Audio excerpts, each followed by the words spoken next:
Americans feel poorer as the economy improves. That sounds backward. Interest rates have begun to come down, inflation has mostly subsided. The real economy is still doing decently well, even with Trump's tariffs in place. Those are the facts. And yet consumer sentiment is more pessimistic now than during the depths of the Great Recession, and worse than during the inflation shock of the late 1970s. That's not a vibe, that's a contradiction. And it matters to you personally because this isn't just about charts or surveys. It's about why so many people feel like they're falling behind even when the economy says they shouldn't be. Why doing okay suddenly feels like failing. Why stability no longer feels safe. Mainstream explanations bounce everywhere. Politics, social issues, fear that AI will take jobs, anger that Trump might be trying to hurt the economy.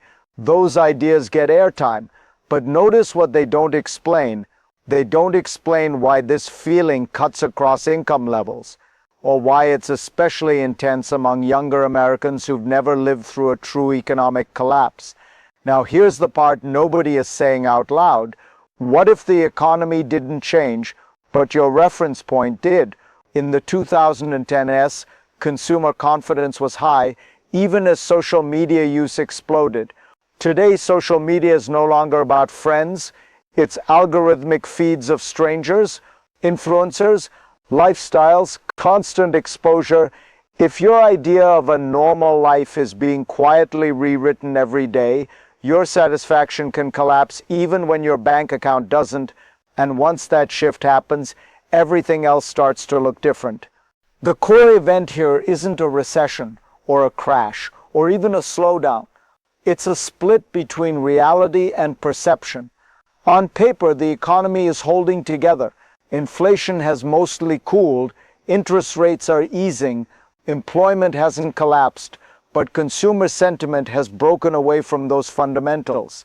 Americans are more pessimistic now than they were during the Great Recession, more pessimistic than during the inflation crisis of the late 1970s. Those were periods of actual economic pain. This is not. So the question isn't what went wrong with the economy, it's what changed in how people judge their lives. Here's where the pattern matters. In the 2010, social media already existed. Facebook, Instagram, people posted weddings, babies, vacations, and research at the time showed something important. Using Facebook and Instagram made people at least temporarily unhappier. Social comparison was the mechanism. A 2016 review of the literature put it plainly. More Facebook use correlated with more social comparison, more envy, more negative mood. Experiments showed causality. 10 minutes scrolling Facebook was enough to lower mood, especially among people prone to comparing themselves to others. But here's the twist. Despite all of that, consumer confidence stayed high through most of the 2010s. People compared, envied, and scrolled, but they didn't feel materially defeated. So something else had to change. This is where the story flips. Social media today is not the social media of 10 years ago. Young people now spend very little time looking at content posted by friends. Instead, they're watching algorithmic feeds, endless streams of strangers, optimized for attention, optimized for aspiration. And a lot of those strangers are influencers. Notice what that does to the comparison frame. You're no longer comparing your life to your coworker's kitchen renovation or your cousin's vacation. You're comparing it to a curated lifestyle broadcast by people whose job is to make their lives look extraordinary. And that's a completely different psychological game. So ask yourself this: if the economy stayed stable, but your definition of success quietly moved out of reach, how would that show up in surveys? Here's the strong claim. Americans aren't reacting to the economy. They're reacting to a distorted image of the good life. Today's algorithmic feeds are dominated by influencers, not friends. Many of those influencers post constant visuals of travel, fashion, leisure, and beautiful spaces. One example described is Becca Bloom, whose Instagram is filled with trips to scenic locations and displays of expensive clothes and possessions. Another example mentioned is Alex Earle, whose posts mix dance performances with exotic vacations. These are not occasional highlights, they are the product. Now pause on what that means. These feeds don't show struggle. They don't show trade-offs. They don't show how the money was made or whether it's sustainable. They show outcomes, smooth, polished outcomes. Becca Bloom comes from a super rich Hong Kong family and sold a technology company in 2018. She is in the top 0.01%. That lifestyle is economically unreachable for almost everyone. But here's what your brain does instead. Because the content feels raw and real, not scripted like TV, you process it as normal life, not fiction, not aspiration, reality. Notice what's missing from almost all of these videos. There's no explanation, no context, no here's how this was financed. The wealth just exists, floating in front of you, and that absence matters more than the presence. In the past, when Americans saw rich people, they usually knew why they were rich. A business owner, a surgeon, someone who took risks, worked long hours, maybe got lucky. Even envy had a story attached to it. Now the story is gone. You're left with a silent comparison. They have this, and you don't. And when that becomes your baseline, stability stops feeling like success. This is where the escalation happens. Americans have always been shown aspirational lifestyles. The Brady Bunch house was bigger than average. The apartments in Friends were unrealistically spacious. Advertisements exaggerated comfort and success. None of that is new, but here's the difference that quietly changes everything. Back then, people understood, at least subconsciously, that they were watching fiction. A TV show, a commercial, a constructed fantasy. Even if it influenced expectations, it didn't fully replace reality. Social media doesn't feel like that. When you watch a lifestyle influencer on TikTok or Instagram, it feels like simple bare-bones reality.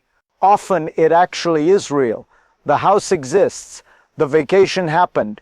The clothes are owned. The dinner party was hosted. That authenticity removes a psychological buffer. Now compare that to how reference points used to work. Humans have always compared themselves to others. But those others were usually co-workers, friends, family, neighbors, people in roughly the same income bracket. Housing markets, schools, workplaces sorted people into relatively similar social classes. The middle class mostly compared itself to the middle class. What's happening now is different. The algorithm doesn't care about income brackets or social distance. It injects images of the top 5%, the top 1%, sometimes even the top 0.01%, directly into the daily mental environment of average people. And over time, that stops feeling exceptional. When you repeatedly see big houses like Merritt Beck's or Carly Riordan's, European vacations like J.C. Dupree's, or elaborate dinner parties like Kate Aarons's, those images start to feel like missed milestones instead of rare outcomes. These influencers don't look like billionaires, they don't look untouchable, they look adjacent, close enough to wonder, why not me? We didn't just increase exposure to wealth, we blurred the line between attainable and unattainable. And once that line blurs, dissatisfaction doesn't need an economic shock to grow. It just needs repetition. Here's the second proof hit, and it's more unsettling.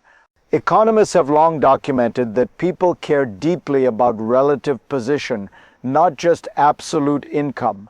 One study found that workers paid below the median in their peer group reported lower job satisfaction and were significantly more likely to look for a new job, even if their actual pay didn't change. Above median earners were unaffected. Rank mattered more than level. Another study found that people were less happy simply because their neighbors earned more, even when their own income stayed the same. Well-being depends not just on what you have, but on how you stack up. In the past, those comparisons were local. You compared yourself to co-workers, neighbors, friends, people you understood, people whose lives made sense. If someone had more, you usually knew why. Now look at the influencer economy. Many upper class influencers do not clearly explain how they afford their lifestyles. Some run businesses, some have jobs you don't see, some inherited wealth, some earn money by showing the lifestyle itself, and you are not told which is which. When wealth appears without explanation, your brain can't resolve it. There's no narrative to process, no trade-off to respect, no path to imagine yourself following. So the comparison becomes pure and brutal. They have this. I don't. And because the content feels casual and constant, you don't consciously analyze it. You absorb it. The problem isn't that people want more. The problem isn't that the reference group has shifted upward and outward without permission, without context, and without explanation. And once that happens, even a stable, decent life can start to feel like failure. Now the mini-crisis stack. Social media comparison is no longer occasional. It's constant. Algorithmic feeds don't wait for you to seek out wealth content. Even if you never search for luxury or rich talk, the system periodically drops it into your view. Comparison becomes ambient. These images are deracinated. They are not tied to your city, your job market, your age, or your network. You're not comparing yourself to someone you might realistically become. You're comparing yourself to a moving target with no map. Younger generations spend far more time in these feeds than any group before them. At the same time, they are forming their baseline expectations for adulthood, success, and stability. Stack those together and notice the speed. The sense of falling behind arrives early, and it doesn't wait for failure. This creates a psychological recession without an economic one. People feel stuck, late, and inadequate even when they're objectively progressing. And if dissatisfaction comes from comparison against an unreachable reference group, there is no obvious off-ramp. The feed keeps moving, the standard keeps rising, the gap never closes. Now shift the camera to you. Most Americans cannot afford a big fancy house like the influencers shown. Most cannot afford frequent European vacations, elaborate dinner parties, or wardrobes that refresh every season. That's not failure, that's arithmetic. You scroll for a few minutes at night, you see someone your age in a sunlit kitchen, another boarding a plane, another hosting friends in a space twice the size of yours. None of it is framed as luxury, it's framed as routine. Then you close the app and return to your actual day. Nothing about your life changed, but your emotional baseline did. Your apartment feels smaller, your job feels slower, your progress feels late. In the past, if your neighbor bought a nicer car, you saw it once a day. Now you can see hundreds of nicer lives before breakfast. You might still pay your bills, you might still save, you might even be moving forward, but it doesn't register as success anymore. That's how you get a country where people say they're doing okay, but feel like they're losing. Now move past the feeling and look at the mechanism. Social comparison used to be bounded. Your reference group was limited by geography, class, and social networks. Social media removes that ceiling. Influencers are rewarded for showing extremes. The algorithm amplifies what holds attention, not what reflects reality. Over time, the outlier becomes the perceived norm. This system doesn't need to convince you that you're poor. It just needs to convince you that what you have is not enough. You can raise incomes and still lose the psychological battle if the reference point rises faster. You can improve living standards and still feel stuck if the definition of making it keeps drifting upward. That's why this feels different than past periods of inequality. The system doesn't just allocate resources, it allocates attention. Now look forward. There are two paths forming. On one path, people adapt, influencer lifestyles lose their power, the way sitcom apartments eventually did. On the other path, the gap hardens.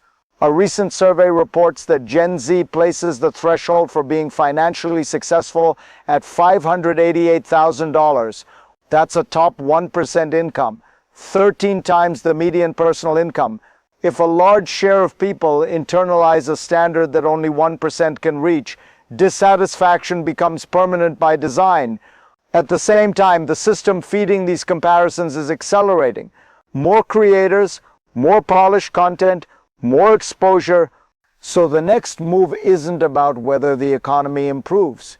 It's about whether perception recalibrates before frustration solidifies. Here's the insight that ties it all together. The problem isn't that Americans expect too much. It's that they're being shown too much of the wrong thing. The economy can be stable, growth can continue, and still satisfaction can fall if the standard of a good life is quietly reset beyond reach. This isn't really about TikTok or Instagram. It's about reference points. For most of history, those reference points were local, explainable, and bounded. Now they're global, algorithmic, and detached from context. That's why the data says one thing and the mood says another. If perception drives satisfaction, then the next economic story won't start with inflation or unemployment. It will start with what people think success looks like. That's the layer most coverage still misses, and that's where the next story begins.